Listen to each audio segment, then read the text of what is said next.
வணக்கம் மக்களே, இன்னைக்கு வந்து நம்ம ப்ரொப்பலோட பவலியனில் இருக்கோம். அதில் ஒரு ஸ்பெஷலான வண்டி, அதே மாதிரி ப்ரொப்பலில் முன்னாடியே லான்ச் பண்ணின ஒரு வண்டி நம்ம பக்கத்தில் இருக்குது.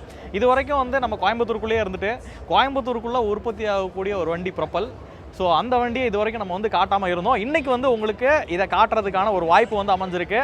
ஸோ இந்த வண்டி எப்படி இருக்குது, என்ன அப்ளிகேஷன்ஸ்க்கெலாம் இந்த வண்டி வந்து செட் ஆகும், இந்த மாதிரி எல்லா தகவலையும் நம்ம பார்க்க போகிறோம். ஸோ முதல்ல இந்த செக்மெண்ட், இந்த ப்ரொப்பல் பிராண்டுக்குள்ளே வந்து பார்த்தோம் அப்படின்னா 470 MEV 470 HCV அப்படின்னு சொல்லிட்டு ரெண்டு வண்டிகள் இருக்குது. இது முன்னாடியே லான்ச் பண்ணின ஒரு வண்டி.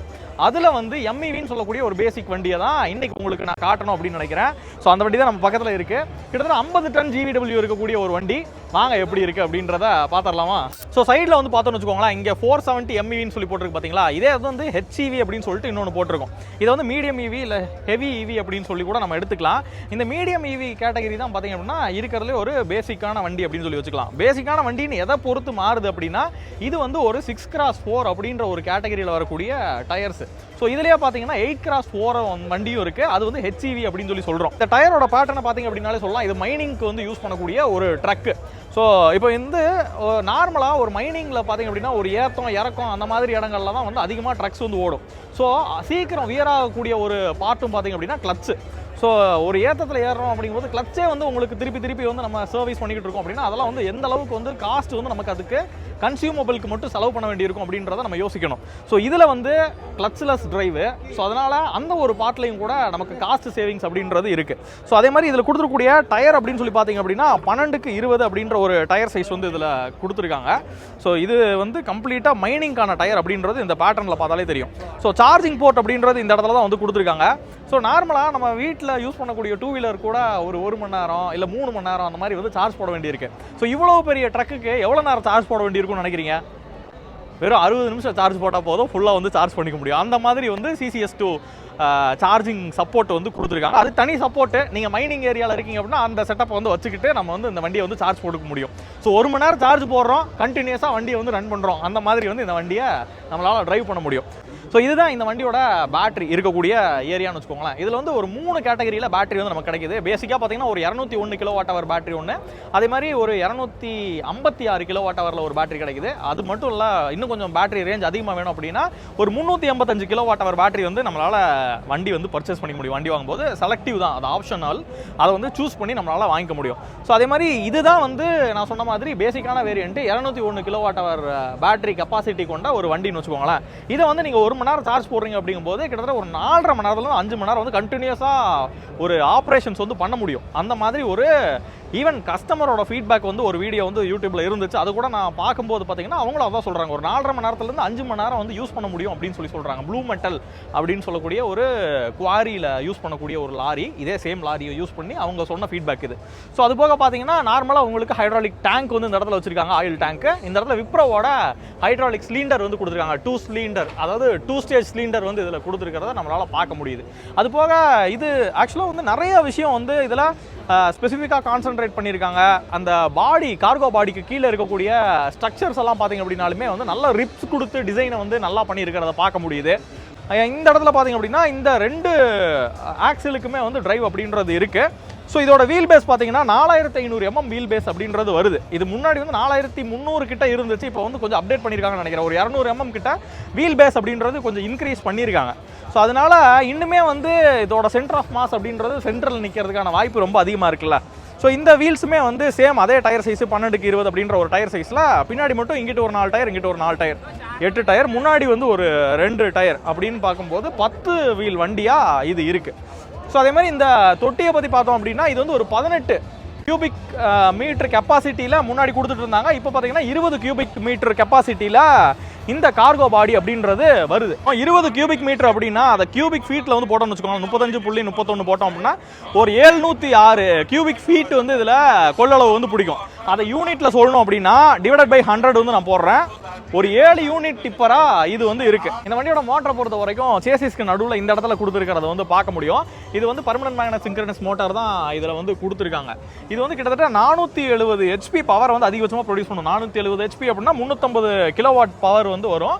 அது மட்டும் இல்லாமல் 2800 நியூட்டன் டார்க் வந்து ப்ரொடியூஸ் பண்ணக்கூடிய ஒரு திறன் கொண்ட ஒரு மோட்டராக வந்து இதில் கொடுத்துருக்காங்க. அப்படிங்கும்போது ஆல்மோஸ்ட் பார்த்தீங்கன்னா ஒரு 60 km/h டோட்டல் ஸ்பீடு இந்த வண்டியோட ஸ்பீடை வச்சுக்கிட்டு நல்ல ஒரு சேவிங்ஸ் பண்ணக்கூடிய ஒரு வண்டியாக இந்த வண்டியை வந்து அறிமுகப்படுத்தி வச்சிருக்கிறதா ப்ரொப்பல் சைட்லேருந்து சொல்கிறாங்க. ஸோ இந்த இடத்துலையும் பார்த்தீங்கன்னா பேட்டரி தான், இங்கிட்டும் பேட்டரி அங்கிட்டும் பேட்டரி இருக்க மாதிரி சேசிஸோட 2 சைடு கேபினுக்கு பின்னாடி பேட்டரி வந்து கொடுத்துருக்காங்க. அதுக்கு மேலே இருக்கிறது பார்த்தீங்கன்னா இதுதான் வந்து கூலிங் சிஸ்டம். இந்த பேட்டரிக்கு தேவையான கம்ப்ளீட் கூலிங் சிஸ்டம் வந்து இந்த இடத்துல தான் வந்து இருக்குது. ஸோ இதில் வந்து இன்னொரு ஆப்ஷனும் இருக்குது. அதாவது பேட்டரிக்கு வந்து ஃபயர் எக்ஸ்டிங்யூஷர் வந்து ஒரு ஆப்ஷனெல்லாம் வந்து கொடுக்குறாங்க. ஸோ ஆட்டோ ஃபயர் எக்ஸ்டிங்யூஷர் அப்படின்னு சொல்கிறாங்க. ஸோ இன்கேஸ் வந்து ஏதாச்சும் ஒரு இடத்துல ஸ்பார்க் வந்து ஆகுது, இல்லை வந்து லைட்டாக ஃபயர் ஆகுது அப்படின்னாலும் ஆட்டோ ஃபயர் எக்ஸ்டிங்யூஷர் அப்படின்ற ஒரு விஷயமும் இதில் வந்து ஆப்ஷனெல்லாம் கிடைக்குது. அது வேணும் அப்படின்னா நம்ம வண்டி வாங்கும்போது அதை வந்து சூஸ் பண்ணிக்கிற மாதிரி இருக்குது. ஸோ வண்டியோட ஃப்ரண்ட்ல இருந்து பார்த்தோன்னு வச்சுக்கோங்களேன், நல்ல ஒரு ப்ரீமியமான ஒரு லுக்கில் இருக்கக்கூடிய ஒரு ட்ரக்கு தான் இது. கம்ப்ளீட்டாக மைனிங் அப்ளிகேஷன்ஸ்க்கு யூஸ் பண்ணக்கூடிய ட்ரக்கு. 50 டன் GVWோட இந்த வண்டி நம்ம பக்கத்தில் இருக்குது. ஸோ பார்த்தீங்கன்னா 3 வைப்பரோட அதே மாதிரி ப்ரொப்பல் அப்படின்ற ஒரு பேஜிங்கோட இந்த இடத்துல வந்து ரைன் விசரோட மேலே வந்து கொடுத்துருக்கிறத நம்ம இந்த இடத்துல பார்க்க முடியும். சென்டரில் பார்த்தீங்க அப்படின்னா உங்களுக்கு கேமரா, இதுலேயே வந்து டிரைவர் மானிட்டரிங் சிஸ்டம், இந்த மாதிரி நிறையா டெக்னாலஜிஸை வந்து உள்ள இம்ப்ளிமெண்ட் வந்து பண்ணியிருக்கிறாங்க.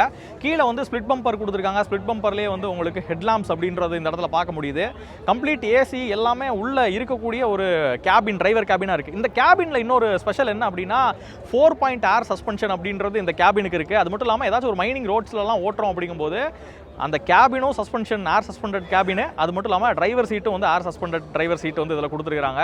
அப்படிங்கும்போது டிரைவருக்கு எந்த ஒரு ஃபேட்டிக்கும் இல்லாமல் கண்டினியூஸாக ரன் பண்ணுறதுக்கு இது ஒரு பிக்கஸ்ட் பாயிண்ட்டாக இதில் நான் பார்க்குறேன். ஸோ இப்போ வாங்க கேபின்குள்ளே என்னென்ன விஷயம் இருக்குது அப்படின்றத பார்ப்போம். ஸோ மற்ற ட்ரக்குகளுக்கும் இதில் வந்து எந்த அளவுக்கு ப்ரீமியம் இருக்குது, உள்ள ஸ்லீப்பர் கேபினாகவும் கொடுத்துருக்காங்க, அது எப்படி இருக்குது அப்படின்றத பார்க்கலாம். டிரைவர் சீட்டுக்கு பார்த்திங்க அப்படின்னா இந்த மாதிரி ஹேண்ட் ரெஸ்ட்டோட கொடுத்துருக்காங்க. அதே மாதிரி நல்ல ஒரு ஹை பேக் சீட் இருக்குது. அது போக குஷனிங் வந்து நல்லா இருக்குது. ஏர் சஸ்பெண்டட் சீட்டு தான் வந்து இதில் கொடுத்துருக்காங்க.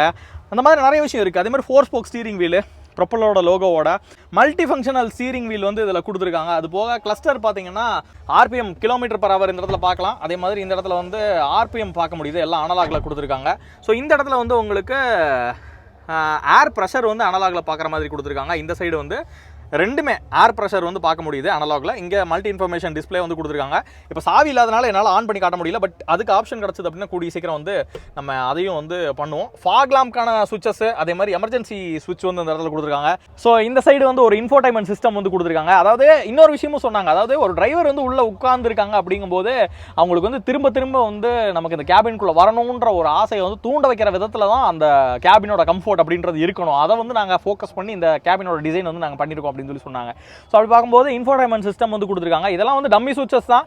நீங்கள் இன்கேஸ் உள்ளே வந்து ஏதாச்சும் போடுறீங்க அப்படின்னா இதெல்லாமே டம்மி சுவிச்சஸ் நிறையா இருக்குது. அது வேணும் அப்படிங்கும்போது போட்டுக்கலாம். அதே மாதிரி பின்னாடி இருக்கக்கூடிய ரியர் ஆக்ஸ் எல்லாம் கனெக்ட் பண்ணக்கூடிய சுவிச்சஸ் இந்த இடத்துல இருக்குது. டிப்பருக்கான சுவிட்ச் வந்து இந்த இடத்துல வந்து கொடுத்துருக்காங்க. அது போக பார்த்தீங்கன்னா இந்த இடத்துல வந்து உங்களுக்கு ஹில் ஸ்டார்ட் அசிஸ்ட் இருக்குது பாருங்கள். அதே மாதிரி ஒரு ஸ்லோப்பில் தான் வண்டி வந்து ஏறும் இறங்கும். அது வந்து நமக்கே தெரியும், மைனிங்ஸ்லாம் வந்து ஒரு ஸ்லோப்பில் நல்ல ஒரு ஸ்லோப்பில் ஏறும். அப்போது இதோட கிரேடபிலிட்டி அப்படின்றது பார்த்தீங்கன்னா அதிகபட்சமாக ஒரு 30% வரைக்கும் கிரேடபிலிட்டி அப்படின்றது இருக்குது. இந்த இடத்துல வந்து சிகரெட் லைட்டர் வந்து கொடுத்துருக்காங்க பாருங்கள். சிகரெட் லைட்டர் வந்து இதில் இருக்குது. ஹெட்லாம்ப்ஸ் வந்து அப் அண்ட் டவுன் பண்ணுறதுக்கான ரோலர் இருக்குது. ஹசார்ட் லைட்கான சுவிட்ச் வந்து இதில் கொடுத்துருக்காங்க. ஸோ இந்த இடத்துல இருக்குது பார்த்தீங்களா, இதுதான் வந்து எலக்ட்ரிக்கலி மேனேஜ்டு டிரான்ஸ்மிஷன் சொல்கிறாங்க. சிம்பிளான வேர்ட்ஸில் சொல்லணும்னா ஒரு ஆட்டோமேட்டிக் டிரான்ஸ்மிஷன். இது வந்து நம்ம கியரை வந்து மூவ் பண்ணி மேனுவலாகவும் அப் அண்ட் டவுன் வந்து பண்ணிக்க முடியும் கியர்ஸை. இல்லைன்னா ஆட்டோமேட்டிக்காக அதுவும் இதாகிற மாதிரி நம்ம கியர்ஸ் வந்து சேஞ்ச் ஆகிற மாதிரி வச்சு நம்ம டிரைவ் பண்ணிக்க முடியும். ஸோ கம்ப்ளீட்டாக ஆட்டோமேட்டிக் தான். இந்த இடத்துல வந்து ஏர் ஆப்ரேட்டட் லிவர், அதாவது ஏர் பிரேக் வந்து இதில் கொடுத்துருக்காங்க. கப் ஹோல்டர்ஸ் இந்த இடத்துல கொடுத்துருக்கிறத பார்க்க முடியும். ஸோ அதே மாதிரி இங்கே பார்த்தீங்க அப்படின்னா இந்த இடத்துல கப் ஹோல்டர் ஏதாச்சும் வச்சோம், கப் ஹோல்டரில் கப் ஏதாச்சும் வைக்கிறோம், டின் கேன் ஏதாச்சும் வைக்கிறோம் அப்படின்னா அதுக்கான ப்ளோவர், அதாவது கூலிங் வரணும் அப்படின்னா ஏசி கூலிங் போகிற மாதிரி இதில் ஒரு நாப் வந்து இதில் கொடுத்துருக்காங்க. அதே மாதிரி இந்த இடத்துல பாருங்கள். ஸோ இங்கேலாம் வந்து ஏதாச்சும் ஒரு ஸ்பேஸ் வந்து கொடுத்துருக்காங்க. இதெல்லாம் வந்து உண்மையாலுமே ட்ரக்கில் இப்போ தான் வந்து இந்த மாதிரி நம்ம பார்க்குறோம். ஸோ அதுவுமே வந்து இந்த இடத்துல கூலிங் வந்து வர மாதிரி இருக்குது. So air cooled glow box அப்படின்னு சொல்லலாம். ஏதாச்சும் ஒரு சாக்லேட்ஸ் ஏதாச்சும் வைக்கிறோம் அப்படின்னாலும் அது கூலிங் போகிற மாதிரி இதை நம்ம டேர்ன் பண்ணி வச்சுக்கலாம். அந்த மாதிரி ஒரு ஆப்ஷன்ஸ் வந்து இதில் கொடுத்துருக்காங்க. அது நம்மளால் பார்க்க முடியுது. இந்த இடத்துல இருக்கக்கூடியது பார்த்திங்க அப்படின்னா இங்கேயும் வந்து ஒரு பெரிய ட்ரே பாக்ஸ் மாதிரி இருக்குது பாருங்கள். ஸோ இதுலேயும் வந்து நமக்கு ஏதாச்சும் வைக்கணும், இல்லை ஃபுட் ஏதாச்சும் வைக்கணும் அப்படின்னா வச்சுக்க முடியும். அந்த மாதிரி வந்து கொடுத்துருக்காங்க. நிறையா ஸ்டோரேஜ் பாக்ஸ்ன்னு வச்சுக்கோங்களேன். இங்கெல்லாம் பார்த்தீங்கன்னா ஸ்டோரேஜ் பாக்ஸு, இங்கே ஒரு வாட்டர் கேன் வைக்கிறதுக்கு, இந்த இடத்துல வந்து ஏதாச்சும் ஒரு காயின் பாக்ஸ் மாதிரி. ஸோ இந்த மாதிரி வந்து கொடுத்துருக்காங்க. அதே மாதிரி நல்ல, அதாவது இந்த ஸ்லீப்பர் கேபினோட பெட்டு பார்த்திங்க அப்படின்னா நல்ல அகலமாக இருக்குது. யூஸ்வலாக இருக்கிறத விட கொஞ்சம் நல்ல அகலமான ஒரு பெட்டாக வந்து இருக்குது. ஸோ அப்படிங்கும்போது ஒரு டிரைவரை படுத்து தூங்கி ரெஸ்ட் எடுக்கிறாரு அப்படின்னா ரொம்ப கம்ஃபர்டபுளான ஒரு கேபினாக இருக்குன்றதுல எந்த ஒரு மாற்று கருத்தும் இல்லை. கர்டைன்ஸ் போடுறதுக்கு இந்த இடத்துல வந்து கொடுத்துருக்காங்க. கர்டைன்ஸ் போட்டு க்ளோஸ் பண்ணணும் அப்படின்னா பண்ணிக்கலாம். ஸ்பீக்கர் ப்ரொவிஷன் பின்னாடி வந்து கொடுத்துட்டாங்க. இன்ஃபோடைன்மெண்ட் போட்டிங்க அப்படின்னா மியூசிக் சிஸ்டம் ஏதாச்சும் போட்டால் ஸ்பீக்கர்ஸ் போடுறதுக்கான ப்ரொவிஷன் ஸ்பீக்கர் இருக்குன்னு நினைக்கிறேன். உள்ள ஸ்பீக்கர் தெரியுது கொஞ்சம் சில்வர் கலரில், ஸ்பீக்கர் எல்லாமே இருக்குது. அப்போது இதில் வந்து இன்ஃபோடைன்மெண்ட் சிஸ்டம் ஆல்ரெடி இருக்கிறதுனால ஸ்பீக்கர் கொடுத்துருக்காங்கன்னு நினைக்கிறேன். ஸோ அந்த சைட்லலாம் வந்து லைட்ஸ் அப்படின்றது இதில் கொடுத்துருக்குறாங்க. அதே மாதிரி பின்னாடி வந்து இப்போ ஒரு பெரிய கிளாஸு, அதில் டிப்பர் வந்து ஃபுல்லாக தூக்கிடுச்சா அப்படின்றது இந்த சைட்லேருந்து பார்க்க முடியும். அந்த மாதிரி ஆப்ஷன்ஸ். அதே மாதிரி இந்த இடத்துல பார்த்தீங்கன்னா டிரைவர் மானிட்டரிங் சிஸ்டம் அப்படின்னு சொல்லலாம். இது வந்து கம்ப்ளீட்டாக ஒரு டிரைவரை வந்து மானிட்டர் பண்ணுற மாதிரி ஒரு கேமரா. ட்ரிங்க் அண்ட் ட்ரைவில் பண்ணுறாங்களா அந்த மாதிரி விஷயங்கள்லாம் மானிட்டர் பண்ணுறதுக்காக இது வந்து கொடுத்துருக்காங்க. இல்லை ரொம்ப டிஸ்கம்ஃபர்ட்டாக இருக்கிறாரா டிரைவர், அதெல்லாம் பார்த்து அலர்ட் வந்து கொடுக்குற மாதிரி இருக்கும். ஸோ இதை தவிர்த்து இவங்க கிட்ட பார்த்தீங்கன்னா ப்ரிடிக்டிவ் மானிட்டரிங் சொல்லிட்டு ஒரு விஷயம் வந்து இருக்குது. ஸோ டெக்னிக்கல் நேம் வந்து எனக்கு தெரியல. பட் வந்து அவங்க என்ன பண்ணுவாங்க அப்படின்னா வண்டியில் ஏதாச்சும் ப்ராப்ளம்ஸ் வரப்போகுதா அப்படின்றத முன்னாடியே வந்து சென்ஸ் பண்ணிக்கிட்டே இருப்பாங்க. ஸோ இன்கேஸ் ஏதாச்சும் ப்ராப்ளம் வந்து கிரியேட் ஆக போகுது அப்படின்னா உடனே ஓனருக்கு வந்து இன்டிமேட் பண்ணுவாங்க. இல்லைனா சர்வீஸ் இன்ஜினியராக டக்குன்னு அந்த ப்ராப்ளம் ரெக்டிஃபை பண்ணுறதுக்கு லொக்கேஷனுக்கு வந்து அனுப்பிடுவாங்களாம். அது போக 2 சைடு வந்து சன்ஷேட் அப்படின்றது இதில் கொடுத்துருக்காங்க. மேலே நல்ல ஒரு ரூஃபிங் வந்து கம்ப்ளீட்டாக இன்சுலேட்டட் ரூஃபிங் வந்து கொடுத்துருக்காங்க. கூலிங் உள்ள நல்லா நிற்கிற மாதிரியான ஒரு ரூஃபிங் வந்து இதில் இருக்கிறத பார்க்க முடியும். இந்த டேஷ்போர்டு பார்த்தீங்கன்னா ஒரு டுவல் டோன் கலரில் இருக்க மாதிரி இருக்குது. ஆனால் என்னென்னா இது வாக் த்ரூ கேபின் இல்லை. இங்கேருந்து அங்கே நடக்கலாம் முடியாது. ஒரு டிரைவர் பக்கத்தில் இன்னொருத்தர் வந்து உட்காந்துக்கலாம். அந்த மாதிரி ஒரு இது வந்து கொடுத்துருக்காங்க. ஸோ இந்த வண்டியை பொறுத்த வரைக்கும் முன்னாடி ஸ்பெக் ஷீட்டில் 60 km/h வேகம் போகும்னு போட்டிருக்கு. ஆனால் அதில் பார்த்தீங்கன்னா ஸ்பீட் லிமிட் 40 km/h அப்படின்னு சொல்லி போட்டிருக்கு. ஒரு வேளை ஆப்ஷனலாக 60 km/h வேகத்தில் போகிற மாதிரி கொடுக்குறாங்களோ என்னவோ தெரியல நமக்கு. சைடு டோர்ஸ்லாம் பார்த்தீங்க அப்படின்னா விண்டோஸ் யூஸ்வலாக கமர்ஷியல் வெஹிக்கிளில் கையில் சுற்றுற மாதிரி தானே கொடுத்துருப்பாங்க. ஆனால் இந்த வண்டியில் பவர் விண்டோ சுவிட்ச் வந்து கொடுத்துருக்காங்க. அது நம்மளால் பார்க்க முடியுது. இப்போ இன்கேஸ் சர்வீஸ் அப்படின்ற பட்சத்தில் ஏதாச்சும் ஒரு ப்ராப்ளம் அதை வந்து இவங்க இந்த சைடு, அதாவது இவங்களோட கம்பெனி பிராண்ட் சைட்லேயே ஐடென்டிஃபை பண்ணிட்டாங்க அப்படின்னாலும், ஸோ இந்த மாதிரி பாருங்கள் ஈஸியாக வந்து ஃபியூசஸ் இந்த மாதிரிலாம் இருக்கும். ஸோ அதை செக் பண்ணுங்கள், இதை செக் பண்ணுங்கள் அப்படின்றது இன்கேஸ் டிரைவராலேயே சால்வ் பண்ண முடிஞ்சு அப்படின்னா இவங்களே கால் பண்ணி கால்லேயே வந்து இதை மட்டும் சேஞ்ச் பண்ணிங்க அப்படின்னா உங்கள் இஷ்யூ வந்து சால்வ் ஆகிடும். அந்த மாதிரி கைடன்ஸ் கொடுக்கறதுக்கும் இவங்க வில்லிங்காக இருக்காங்க. அதனால் சர்வீசபிலிட்டியை பற்றி பெருசாக பயப்பட வேண்டியதில்லை அப்படின்னு சொல்லி பிராண்ட் சைட்லேருந்து சொல்கிறாங்க. ஸோ பிடிஓ ஷாஃப்ட்டை கனெக்ட் பண்ணுறதுக்கான லிவர் வந்து இந்த இடத்துல இருக்கிறத பார்க்க முடியுது. டிப்பர் அப் அண்ட் டவுன் பண்ணுறதுக்கான லிவர் இங்கே இருக்குது. அதே மாதிரி இது கம்ப்ளீட்டாக ஏர் சஸ்பெண்டட் சீட்ஸ்னு சொல்லியிருந்தேன்ல, இங்கே பாருங்கள். இப்போ வந்து சீட்டோட ஹைட் மட்டும் உங்களுக்கு அட்ஜஸ்ட் பண்ணி காட்டுறேன். இங்கே பாருங்கள் எப்படி. ஸோ அதே மாதிரி டவுன் பண்ணுறதுக்கு இது உங்களுக்கு எந்த லெவல் வேணுமோ அந்த லெவலுக்கு வந்து நீங்கள் வச்சுக்க முடியும். இல்லைனா வந்து அதாவது இந்த சீட்லேருந்து கீழே இறங்கணும் அப்படின்னா இதை மட்டும் அமுத்தி விட்டுட்டோம் அப்படின்னா கொஞ்சம் டவுன் வந்துடும், நம்ம ஈஸியாக வெளியே வந்துடலாம். அந்த மாதிரி அதே மாதிரி height adjustment. So in case height adjustment பண்ணணும், டவுன் பண்ணணும், இல்லை சீட்டு வந்து ஃப்ரண்ட் அண்ட் பேக் மூவ் பண்ணுறதுக்கு, இந்த மாதிரியான விஷயங்கள் எல்லாமே வந்து இதில் உங்களுக்கு ஏர் ஆக்சுவேட்டடாக வந்து இதில் கொடுத்துருக்கிறது ரொம்பவே நல்லா இருக்குது. இந்த வீடியோ வந்து ரொம்ப பயனுள்ள வீடியோவாக, இந்த ப்ரொப்பல் வண்டியை பற்றி முழுசாக தெரிஞ்சுக்கிற ஒரு வீடியோவாக இருந்திருக்கும் அப்படின்னு நான் நம்புகிறேன். ஸோ இதே மாதிரி இன்னொரு அருமையான வீடியோவில் உங்களை சந்திக்கிறேன். அது வரைக்கும் உங்களுக்கு டாடா சொல்கிறது உங்கள் சிதம்பரம் செல்வன்.